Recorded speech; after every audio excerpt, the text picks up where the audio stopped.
We are live. We are live, and by we, I mean Daniel Jacob Horine, artist, creator of Pop Pie Pop Shop. Say hello, Daniel. Hello, folks.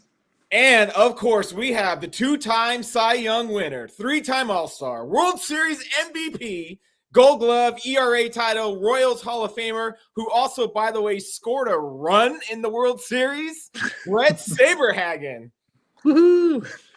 Showing off my wheels back there in 1985, the skinny, scrawny little 165-pounder. Hey, as a pitcher, I mean, that's got to rank up with some of your pitching accomplishments, right? To score a run in the World Series. Well, unfortunately, I think I got on base because I was laying down a bunt to get a guy over, and they actually threw him out at second base, so they didn't double me up at least. Yeah, he scored. See the wheels, the wheels got me to first base. I think those complete games took care of that problem, though. But hey, if you're not sure what Pop Fly Pop Shop is, every week Daniel creates an incredible comic book style art cover. It is only available for a week, and then on Sunday it is retired forever. So go to popflypopshop.com, and there you can reserve this Bret Saberhagen cover. And you can also, there's an add-on if you would like a inscription signature by Bret Saberhagen himself. Now, right off the bat, Daniel and I are childhood friends, and he grew up, he was a Dale Murphy fan. But Bret Saberhagen, you were like 1B in terms of his childhood fandom. So, Daniel, how did you, a SoCal Dodger fan, end up loving this guy's career? I don't remember what it was. I don't remember what got my attention, but something might have been the mullet, right, Daniel? What's that? Might have been the mullet. That was it. That was it. I don't remember what it was, but right when I was sort of tuning into baseball, in the late '80s, and I kind of found my interest in that. It was like I just gravitated to certain guys, and Bret was absolutely one of them. Didn't know that he was from here, from our area, but just really fascinated by him. And when my family took a trip, back east, the rare trip back east, we were going through Kansas City. I'm like, can we please go? I want to see Bret Saberhagen play. Didn't get to see him. The stars and timing didn't align, but that was my wish. We were going through Kansas City. I'm like, please, can we go find Bret Saberhagen? Yeah, I love. You know what? It was really cool that you shared the picture of you at Kaufman and with my shirt. Yeah. See, and that is something that you could create in your sleep. But that's a pretty cool shirt. I wish I still had one of those laying around somewhere. But yeah, that looks like it's right up your alley. The stuff that you create. I don't know if that was an inspiration to you or not to kind of do what you're doing now. But you're an amazing artist. I was watching some Ink Master last night, and I just find that the artistry stuff that what you're doing here and what they do on live canvases is just amazing. So really cool to be a part of what you're doing, and very honored that you would think of me and put me up there with all these elite players. It's my honor, my joy. This has been a long time coming. As soon as I started this project, and I magically started getting in contact with athletes, I'm like, I need to find Bret Saberhagen. Well, I'm glad you did. It's like I said, it's an honor to be a part of Pop Fly, and thanks for having me on. And yeah, I think it's amazing what you created with me on there. So look forward to seeing who wants to get involved and who is interested in actually getting that tattoo of that on the body. No, don't do that. Don't do that. No, actually, if you could show that cover again, Daniel, of the Pop Fly and Bret. What's your reaction? Seeing yourself on a comic book? Like, were you into comic books as a kid at all? Yeah, I liked them. And again, why I like comic books is like why I liked any book is if there's a lot of pictures in there, I loved them. But what's really cool about this is honestly, it looks like me. It's not, and I'm looking at Quiz right to the left of me. That's Quiz. I noticed Quiz right away. Doc. I mean, that is Doc. It's not Canseco down left. It's you portray all of us, and it's come to life. It's not it's true life form. It's amazing what you can do and what you create, and it's truly very impressive. Thank you. I like some of the art decisions you made, Daniel, because Bret, some baseball pitchers really lean into the theatrics of like Randy Johnson had this whole, like just scaring people. Right. And you seem like you didn't care about your aura. You just got people out. Did you ever think cognitively about your mound presence, or were you just like, just get up to bat and let me pitch? Well, I enjoyed the competition. I wanted to get, everybody out, but if you got the better of me, I always kind of tip my cap, and I'll give you a quick synopsis on how some of the old timers would think is like, you never talk to them, or you never, say anything. You might stare them down, or, throw at them, knock them on their ass.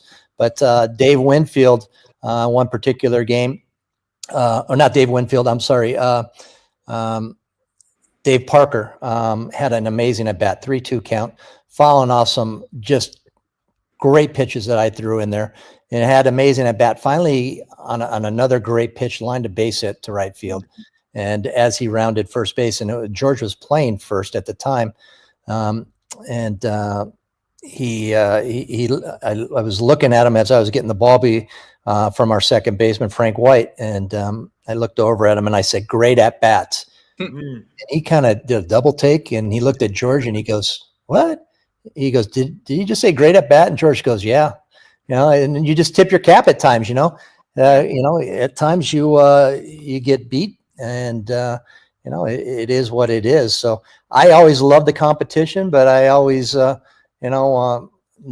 that I wasn't going to win every at bat and every game. And fortunately for me, I had great teams, and they supported me behind me. If you don't have your best stuff in one particular game, sometimes your team's going to pick you up and get you that win. So it makes sense hearing you say you're a competitor, because you refuse to walk people. And that's something like Maddox gets a lot of credit for. But when I look at your stats, like your walk rate, I think is the coolest stat about your career. So where did that come from, where you just said, if they hit it, they'll hit it, but I ain't walking. You're not getting the first for free. There was a thing that would come up on the big screen in Minnesota, and back when it was a Metrodome and it would be walks will haunt, and that was something that I just hated doing. I'd much rather give up a base hit than a walk any day of the week. Make them earn it to get on, and especially 2-out walks. And I watch games still, and I was watching a game yesterday. It was Detroit, and I forget who was starting, but he hits a guy that lead off the inning, and then he walks the next guy, and it's like, oh my goodness, this is just I'm gonna change the channel. I can't do this. Yeah. And what's crazy is that these guys nowadays throw so damn hard, and that's what they're concerned about. They're concerned about the spin rotation and this and that, and I want to throw as hard as I can, because if I'm not throwing that hard, who knows what's going to happen. So they're more focused on throwing the ball hard and not locations. And when I see a pitcher that's out there and he's throwing a fastball and he's missing his spots by 6 to 8 inches, yes, I just shake my head. I don't know how he's in the big leagues. Yeah. Again, if you're missing your spot with a changeup or curveball or something like that, that's going to happen. But for a fastball, you should be able to hit a gnat's ass from 60 feet, 6 inches.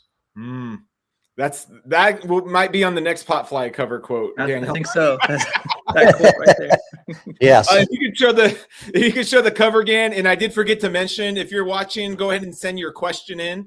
And Daniel will try to get to a couple of fan questions if you want to ask Sabes your very own question. This is only available again till Sunday. Man, if I look again at your career, Bret, from 85 to 94, like you're right there, top 2-3 dominant pitchers of that era in no particular order. Clemens, Maddox, and you are all interchangeable. It seems like the gap to get you in the Hall of Fame is what some people would call counting stats. And if you don't know what counting stats are, like Pujols was a Hall of Famer on the Cardinals, but then on the Angels for 10 years, he racked up, to be honest, 222 kind of unimportant home runs, but it added that depth to his overall career stats. And so you had the prime years of a Hall of Famer. is it just really annoying that, look, I didn't pitch mediocre for another 10 full seasons, but like the prime years that matter, like, shouldn't that be enough? Yeah, and again, I don't know what they look at, so on and so forth. But after the '95 season, well, and again, I hurt my shoulder towards the end of that season. But having shoulder surgeries, if you go back and look at my career, I was averaging for those years that I pitched, I was averaging 23 starts a year, which normally you're getting 32 to, and at times even more. And so I was hurt quite a bit. And unfortunately, it did a number on my overall numbers and wins and stuff. But and then probably did a little damage with me pitching hurt quite a bit with the ERA and that. But you know what? I put the uniform on and was able to play in the big leagues one day more than I ever expected. So I feel very honored to be one of the 20, I think it's a little over 20,000 people that have ever put on a Major League Baseball uniform and played. So if you look at it that way, it's like, you know what? And a lot of guys go, when they, starting their careers, like, I want to be in the Hall of Fame, this and that. That was never one of my thoughts. My thought was to win championships, and I got one. I thought I was going to get a lot more, especially after our first 2 years. But I really just enjoyed playing the game, and I enjoyed it so much. After I retired, I went and joined the men's league, and this is a funny story. I joined this men's league down in Southern California, and I didn't want to pitch. And my arm wouldn't really let me pitch. But I played some second base, some shortstop, third base, and I caught a little bit. And our manager, who actually recruited me, said, "Hey, you want to come and play and hang out? And we've got a good bunch of guys," which I really enjoyed. We all wanted to compete, but it wasn't the end of the world if we lost. We just wanted to go out and have some fun. But he came to me and he said, "Hey, Bret, it is $200 to play on the team. I feel really bad for asking you." It's like, "No, I want to be a part of this. So here's my 200 and count me in." So I would have played it for free. I just love competing and playing baseball, and that's what I did after I hung it up. So yeah, no, I feel very blessed and very honored that I was able to do what I did. I love. Well, you got to pay that umpire $50, Bret. Yeah. Uniforms, and all that good stuff. Yeah. Could you imagine you join a men's league and Bret Saberhagen's on your team? What in the world? Yeah, it was a lot of fun. It was a bunch of, and again, a couple of the guys, Dennis Moeller, who played in the big leagues, Matt Wisnett, who played in the big leagues, a couple of lefties. We just had a good bunch of guys that wanted to go out and have some fun and compete. Some of my favorite, like, modern day players, the guys that kind of near the end of their career and they spring training, but they don't make the team and they're willing to go to AAA. I like Ike Davis just did that right now with the Angels. I'm like, I just love that. Says so much about him as a person. So I hear that in you. Yeah. And I think sometimes people know when to retire, but I always said that I wanted to play the game as long as I possibly could, because it's something that you can't do forever. So I gave it everything I had, but I physically couldn't do it anymore. My arm wouldn't let me, and it made it easy to walk away from the game just because of the injuries and physically not being able to do it. I think I would have had a tough time of not playing anymore when a team might have came to me and said, we're going to release you. We're going to let you go because we just don't think you're good enough anymore. But so it made it easier for me to walk away from the game and have a smile on my face and feel very fortunate to have played as many years as I did. Well, you said you're one of 20,000, but let me get that smaller. You're one of 22 pitchers to win multiple Cy Youngs. And to put that in perspective, how dominant you were for those 10 years, half of those other 22 players are in the Hall of Fame. 6 are still active, and they're Hall of Fame guys like Verlander, Scherzer, Kershaw, DeGrom. And, one is Clemens, who he has his issues. But really what it comes down to is like you and Johan Santana. I think you have very comparable careers of two guys that exploded on the scene, 10 years of dominance, and your bodies just wouldn't do it for another 10 years. To me, I don't care if a player is decent from age like 34 to 40, just kind of adding up some strikeouts and wins. Like those prime years is what matters to most of us normal baseball fans, I think. We need to get you on the Hall of Fame voting, Evan. That's my case. Yes. Yes. Throw Kevin Brown in there too. Yes. Was there ever a conversation about potentially putting you into a closer role? Because I think of some other starters at that time, like Tom Gordon, Eckersley, they switched over. Because when you were healthy on the Red Sox, you were still dominant when you were on the field. Did you ever consider something like that? I think after the surgeries and that, our concern with that was how my arm would respond. Pitching consecutive days or pitching 3 days. That was a tough thing with it was getting up and down. When I was in the game itself, it was all right, but the more that I got up and got down in between innings, the tougher it was to get loose that following inning. Living on a lot of anti-inflammatories, prednisone, and some cortisone shots, just trying to get through because I didn't want to let my teammates down and felt like I wanted to be out there as much as possible. And if at all humanly possible, I was taking the ball and going out there. And in that year, your dominance and health did stay constant. We had the whole strike, which just seems like just bum luck. Yeah, that's unfortunate. And what's great is that there really hasn't been any stoppages of baseball in a long, long time. So that's great to see. There were some pretty good teams in that '94 season. I think if that's what you're alluding to. And again, Montreal was having an amazing run at that point in time. And that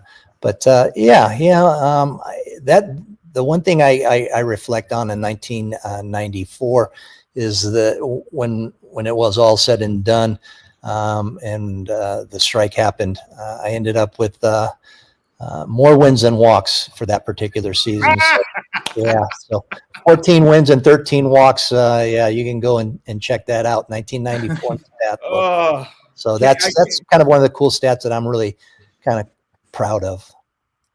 I mean, modern day, we can't even wrap our heads around that little amount of walks, and even the whole intentional walk, right? Right. I'm just going to go around this guy on purpose to go against the pitcher, that's insane.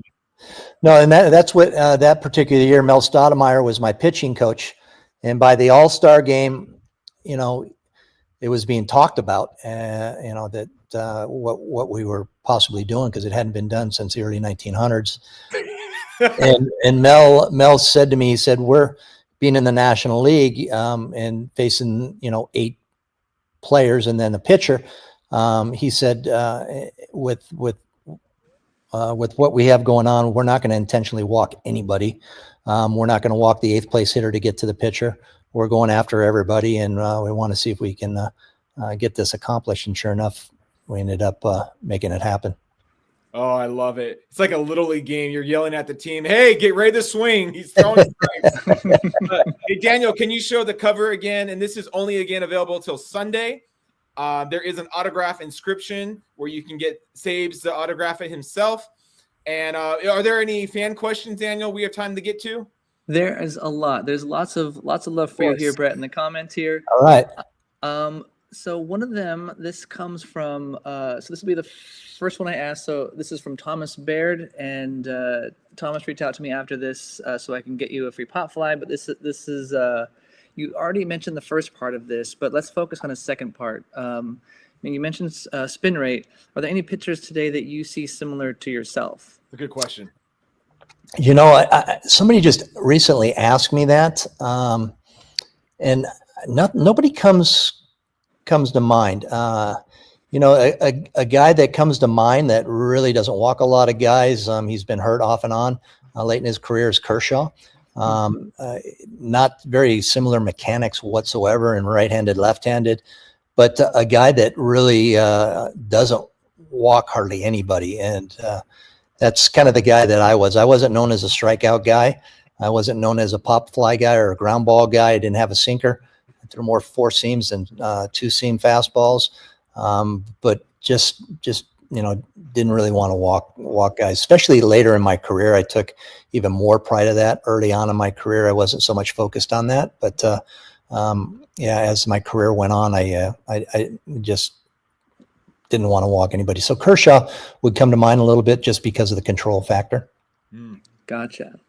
And we've got another question. A Mets fan, John Cirilli writes in. He says, huge Mets fan, and I was so stoked you got traded to the Mets. How did you feel about leaving the team that you won 2 Cy Young Awards and a World Series with and going to New York? Yeah, at that time, I was devastated. It was in the off season, and I thought I was going to play in Kansas City for my whole entire career. But actually going to New York made me grow up as a player. New York's a tough place to play. The fans are passionate. Again, opening day, I'll give you for instance, opening day on the East Coast or Wrigley. So you can go New York, Boston, Philadelphia, Wrigley Field. These fans, and not to diminish anybody else, but it's opening day is like it should be a legal holiday in those states, and it feels like it is. Kids aren't going to school; their dads got them watching the game or going to the game. And to put it into perspective, when I moved back to California after I retired, I went to opening day at Dodger Stadium, and no knock against what was going on there, but it seemed like game 67 of the season. It didn't feel like opening day. It just felt like any other game. So there is a passion about playing on the East Coast. And I was fortunate to actually, when I say grow up, I don't know if I could have been a rookie like Doc in New York with all the distractions and being pulled left and right. I cut my teeth in Kansas City, where you had one paper that when I first got there, 2 papers, and there wasn't a lot of distractions. So I was able to be kind of formed and molded by some veteran players. And by the time I got to New York, I learned even more. So I feel very fortunate to have switched teams, although my best playing days were in Kansas City, and that's kind of where I'm remembered for. That's great. Greg asks, since you were a baseball fan when you were young, who was your favorite players growing up? Yeah, so born in Chicago Heights. My grandfather was a Cub fan, even though we lived on the south side, Chicago Heights. Went to my first big league game at Wrigley Field. So the late 60s. I was born in 64, the late 60s. Ron Santo, Don Kessinger, Bert Hooten, Fergie Jenkins, of course, Ernie Banks, Billy Williams I love, but my favorite probably player was Jose Cardinal, who played right field. He had this big old afro that stuck out of his hat. That was just amazing. I loved it. And the way he kind of waddled, to and from the outfield coming in after innings, just a big fan of the Cubbies back then. And then, as we talked about before we got on air, moving to California, I started following the Dodgers. So, you can go through all those guys as well. Ron Say, Russell and Garvey, and of course, Dusty Baker and Yeager and that. So, I followed both of the, and as we talked about as well, kind of funny that I got drafted by an American League team and didn't really know a lot about the American League because I followed the National League. I love it. 2 more questions, and I'll try to be as quick as possible about them. And this is I would love to have your take on this. So this comes from Mikey's Photos. He says, so we have a pop fly of Dan Quisenberry, George Brett, and Bo Jackson, not listed here. And now we have the legend Sabes. Who would be a teammate from the 80s Royals team that was an interesting guy that would be a fun pop fly print? Great question. Well, Quiz is already there, right? Yep. Yeah. So have you done any of the other ones? I've done George Brett, the Pine Tar incident, and Okay. we did Bo Makes sense. Jackson like a month or two back, and Quiz here. So I think those are. We also did not Oh, so fully you focused. got those guys. Who okay, I misunderstood the question. Who else from those teams? Yeah, who am I missing? You know what? I love Frank White. I love the way he turned to you. Back in the day, you didn't have guys sliding right at the bag. You had guys trying to take you out, and guys rolling to take you out. So you had to be very aware not to get hurt as you're turning to. And I love, and you can look at some pictures of Frank. He is flying in the air as he's throwing the ball to first base as he's turning to. We called him smooth, and we call him smooth for a reason. He was so silky smooth with catching the ball and throwing it. Fun to have him playing behind me. Felt very fortunate to have him. You always want to be strong up the middle, and I'd take Frank any day of the week behind me. Awesome. Well, maybe smooth is my next Pop Fly Royals piece. Here's the last one, and I love asking this one every time it comes up. Brett, oh, not this one. This is the one I want to ask. If you could choose your legacy, what would it be? Determination. I think that's where I really motivated myself. When I was struggling, or if I had a couple bad games, it was so easy for me to get motivated to work harder, to do what I needed to do. It was tough for me at times when I call myself styling out there and just going out and winning some games, consecutive games, to really motivate myself to do some extra running, to get a few more reps in the weight room, to do the little extras, work on the side on a few pitches, keep them sharp in that. But I always said that I've never been in a fight, but if I was in a fight with the biggest, strongest guy in the bar, I'd probably get my butt kicked. But I promise you, he would not want to fight me again, because I would just keep coming back and not know when to quit. So I love it. That really comes through. I'm going to just talk about this piece real quick. It's sort of a meta thing going here. You're in the context of a comic book, but not part of it, but in the context of it, and all those quotes over there. Those are your quotes. Those are quotes that came from you, and they're all about determination, all about like focus and being proud of what you do, and the confidence that you need to perform at the level that you did. And so that really shines through. And as a kid, you just like, that shines through as well, watching you pitch. And it's you're not just watching, you're watching Brett pitch, but you're also believing in Brett pitch, and it was really, really a fantastic thing growing up. And something that I really tried to capture here is just that exactly what you said, that determination and confidence that you summoned and manifested. I'm glad you brought that up, because now I was looking at some of the comments, and before I just was looking at the pictures, like I told you I do when I see a book or a comic book. And that's funny that you comics. I'm sure that a lot of us remember the Bazooka bubble gum, and I don't know if it's still around or not, with the comics inside of it. And that's when I learned at 40 years old that I needed these things that I have on right now. Is I went to read I kid you not, as soon as I turned 40, I'm trying to read the comic, and I had it up like this, and it's like, oh, I can't see that. And I moved my arm back a little bit, and it was like, oh, okay, here we go. Time for the reading glasses. Awesome. And I want to say just real quick, a mutual friend of ours, Dan Tiant, just says happy that you're part of this. My man, we lost a good one this year, and his dad. Sure did. Yes. They've always been very special and near to me, and always haven't seen him in a long time, but I look forward to seeing him and doing a little pickleback, and he'll know exactly what I'm talking about. Awesome. Yeah, we did a El Tiante piece a couple of years back, and that was a lot of fun, and they were super generous, kind family, and just beautiful. Wonderful to work with. And Dan Tion in the comments says LOL. So he must have got your inside joke there. Secret joke, again, going back and forth there. Well, we've reflected on your amazing career, Brett, but more than that, you're just an incredible human being. Can you let us know, and some of us may not be aware of what Saves Wings is and how we can get involved with that?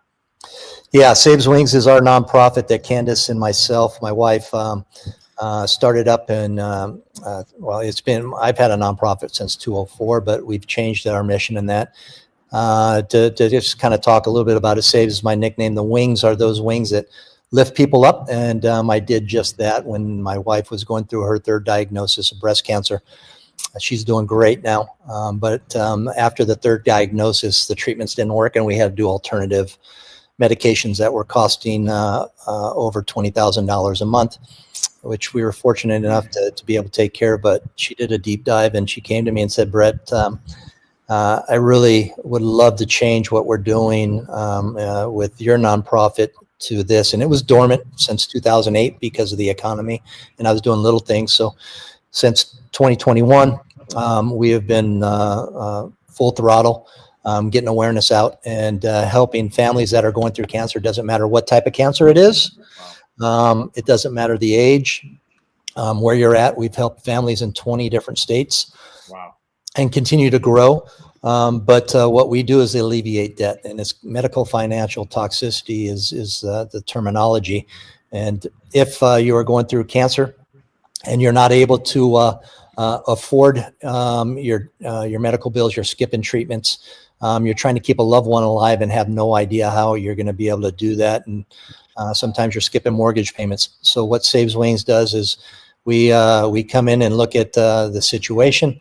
You've got to go through an application to get certified, but we will pay directly to the debt to help alleviate your financial difficulties.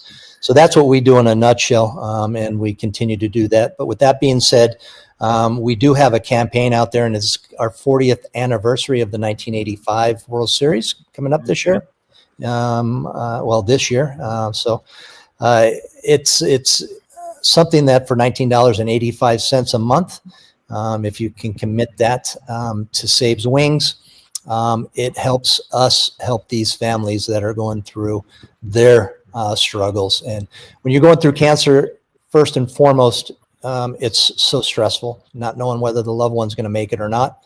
But then if you add on to the stress level of how am I going to try to keep the loved one alive, and how am I keeping the bills, car payment, house payment, medical treatments going.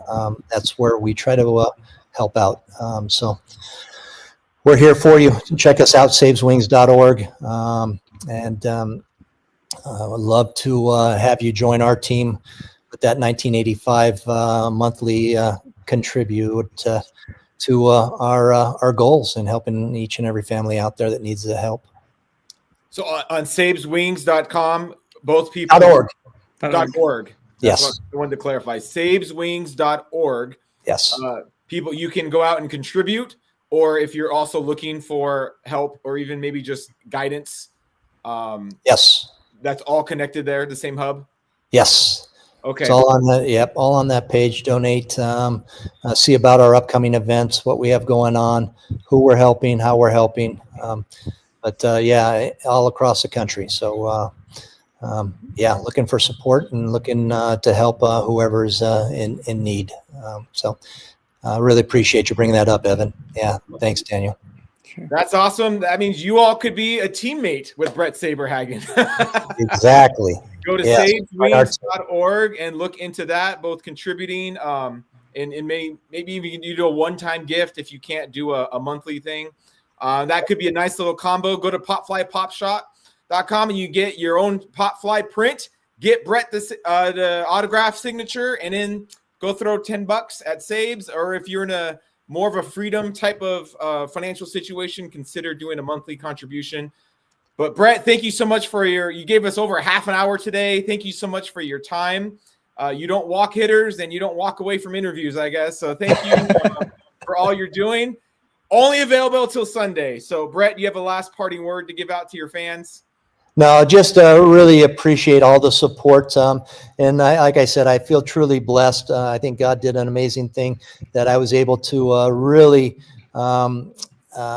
bring cheer and a lot of happiness to a lot of fans, and some of them probably don't like me as much because maybe I didn't play for their team and I took it out on their team. But I really feel blessed by what I did to have this platform now to what is truly my mission in life, and that's Sabe's Wings. So I've been truly blessed and feel very, very fortunate to be here with you guys, sharing what's going on and hearing a lot of the fans' comments and the appreciations that go along with that. So thanks, guys.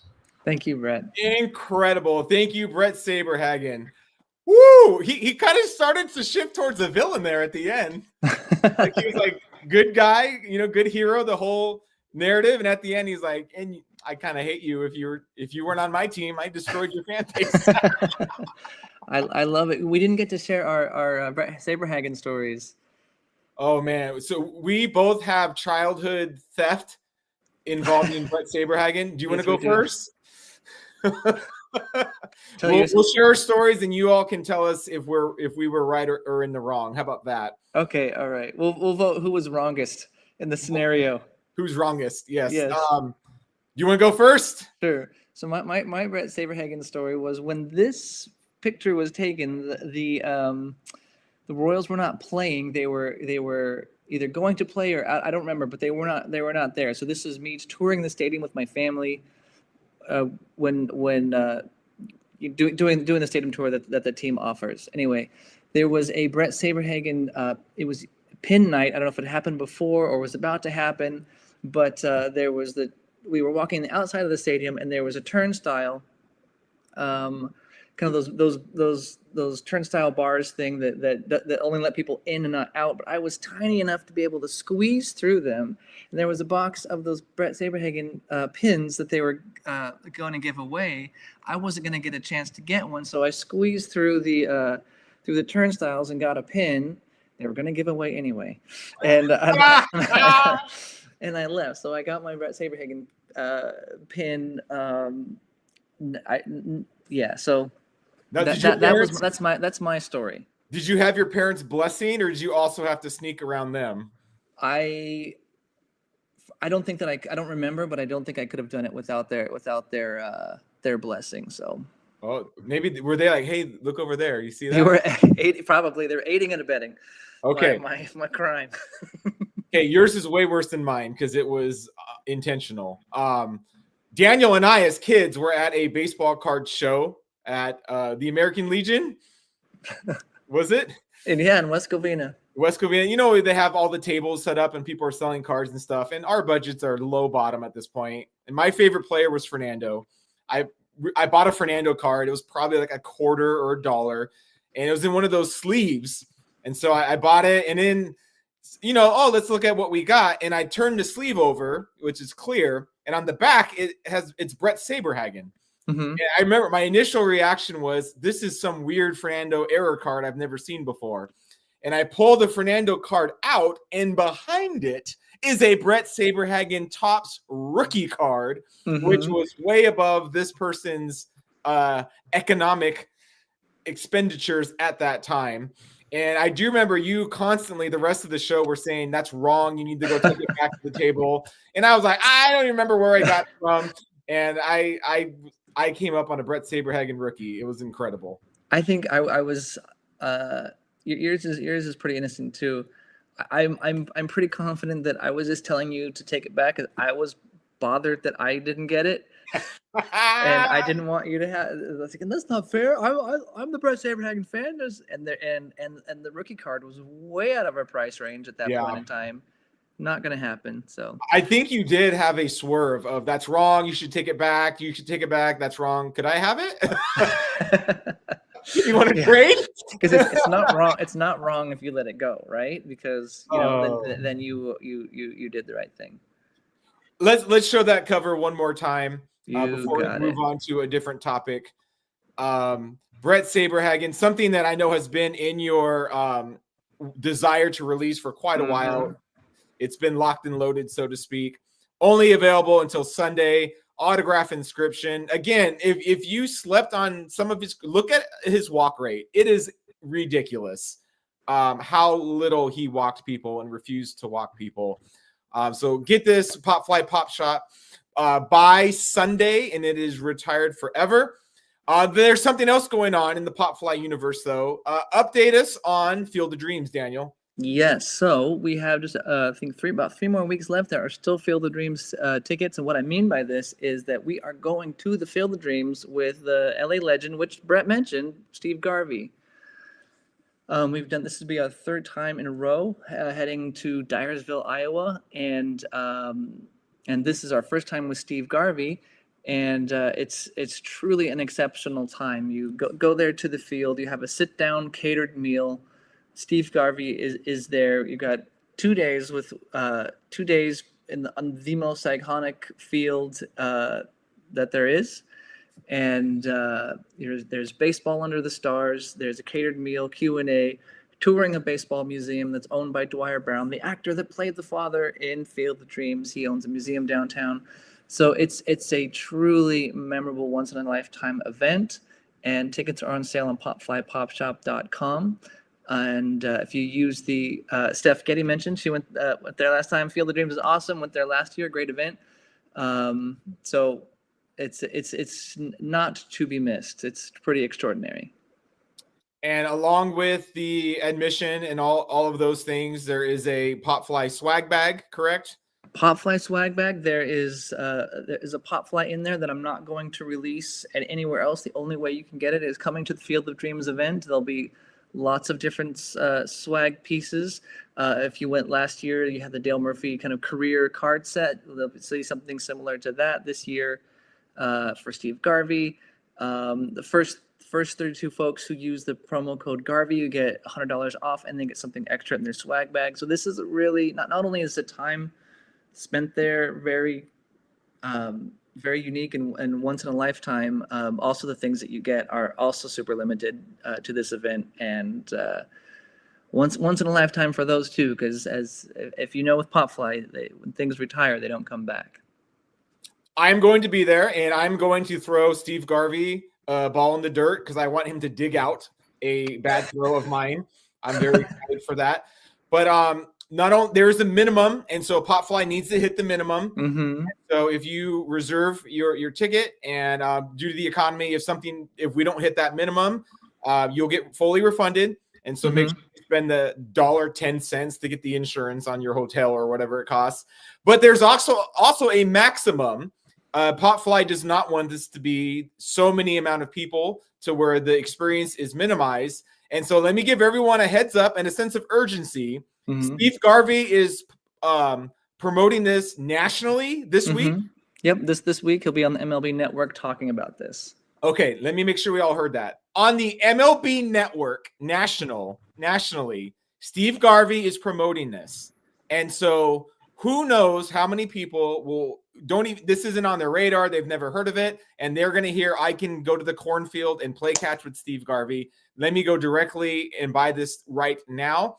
If you have a desire to go to this, I highly recommend just do it right now before Steve Garvey promotes it, because what we don't want to hear is if it sells out and you're then wanting to come in and bring your son or whomever, and Daniel or Arnie have to be the ones to tell you we're really sorry we were sold out, and then you give all your how many I bought so many Pop Flies and I'm so committed. There is a cap. That's just the way life works. There is a limited amount.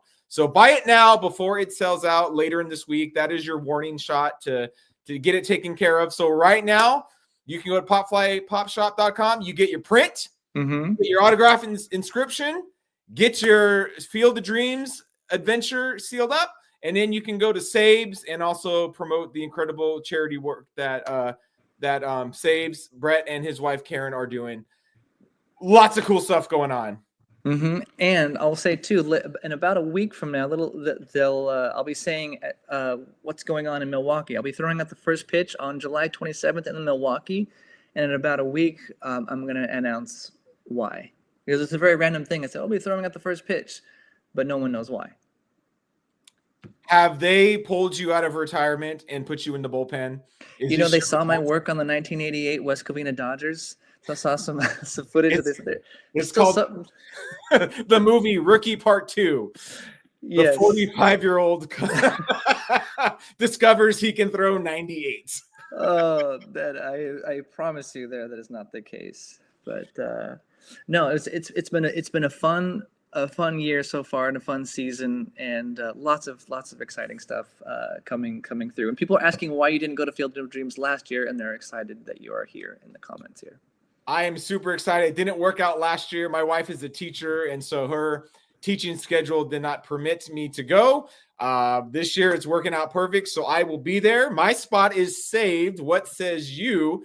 And I'm going to get there a day early, and I threw this out before. I am somehow going to work my way to a stadium, whether it's the Royals, whether it's the Cardinals. I will find myself at a Midwest field because I don't get over there. And so if any of you want in on that, it will be an open invitation. We will secure those details later. But go to popflypopshop.com and just do everything today. Last word, Daniel? Last word? Thank you, Evan. It's wild to have been 9 years old and stealing Bret Saberhagen stuff and now talking to the man himself. I remember pitching with him on NES, MLB. He had a filthy slider. True story. Great arm on MLB NES. Absolutely. Awesome. Thank you. Go ahead. I was going to thank you, Evan. Thank you, everyone. Thank you for coming to these live things. They're such a joy to do, and I hope you can feel how just as excited we are as you are to talk to these guys. It's like kind of like meeting Superman or Batman or Aquaman and being able to like. So what was it like, being Aquaman? Or what was it like? What was it like being Bret Saberhagen? Tell us more. Yeah. When you put the green ring on, what was it like? Cool. So it's just super cool, and the novelty of this will never wear off. And never. Just thank you for trusting me with immortalizing your athletes in this way, and trusting my vision to do that, and being a part of it. And it's an extraordinary opportunity, and it would not exist without all the collectors and the fans and people that are tuning in right this very minute. So thank you very much. And I'll see some of you at the cornfield. Let's have a catch. Let's do. See ya. Yeah.